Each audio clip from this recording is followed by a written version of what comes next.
Juvelyrė Eglė Čėjauskaitė Gintalė pristatė naują autorinių papuošalų kolekciją Apsisukimai. Ją apžiūrėjo ir mūsų kolegos.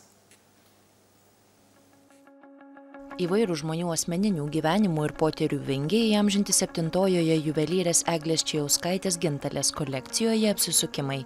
Ratas viena tobuliausių ir universaliausių geometrinių formų, pagrindinis kolekcijos motyvas. Pirmieji kolekcijos eskizai gimė Filharmonijos salėje, besiklausant klasikinės muzikos. Juvelyrė pasakoja, kad tuomet ranka pati pradėjusi piešti linijas, kurios pirmiausia atsirado grafikos darbuose, vėliau ir juvelyrikoje. Atrodo, kad visas pasaulis sukasi ratu ir visa, kas jame mūsų mintis, nuo pat gimimo iki mirties, atrodo, viskas sukasi ratu. Jis kiekvienas yra išliestas, išjaustas, kiekvienas turi atskiras linijas, atskirą ritmą, kažkokius savo ženklus, segmentus. Ir visą tai kažkaip bandžiau atrasti, vėlgi susideda į ratą ir tam rate kiekvienas tas segmentas yra kažkokio tai gyvenimo etapas. Visi kolekcijos darbai panašūs, kiekviename jų galima rasti pasikartojančių motyvų.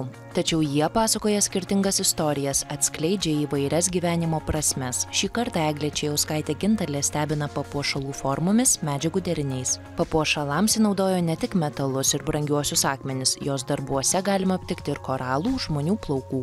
Pagrindinė medžiaga tai yra tikriausiai sidabras, yra naudojamas mamuto kaulas, kaip jau minėjau, plaukai, yra safyras, safyrai žalieji, yra koralai, norėjus kartais tų koralų tokios gyvybės, atrodo spalvos kažkur jinai, kad subtiliai prasiverštus, tas raudonas tarsi taškelių, tas ieškojimas tarsi ritmas. Du objektai būtent šioj parodoje yra genealoginis medis, tai paspausti skirtingo amžiaus žmonių, giminės plaukučiai, kas turi, aišku, išliekamąją vertę ir kartu jie susijungia į tokį vientisą, labai subtilų, sakyčiau, elegantišką ir tokią nuostabią spalvų gamą sudarydami, tarsi apjungia visą giminę. Juvelyrė pasakoja, kad šioje parodoje gausu jos pačios asmeninės patirties. Papuošaluose užfiksuoti menininkės atradimai ir atsakymai į įvairius filosofinius klausimus, su kuriais jis susidūrė dabartinėme asmeninio gyvenimo ir kūrybos etape.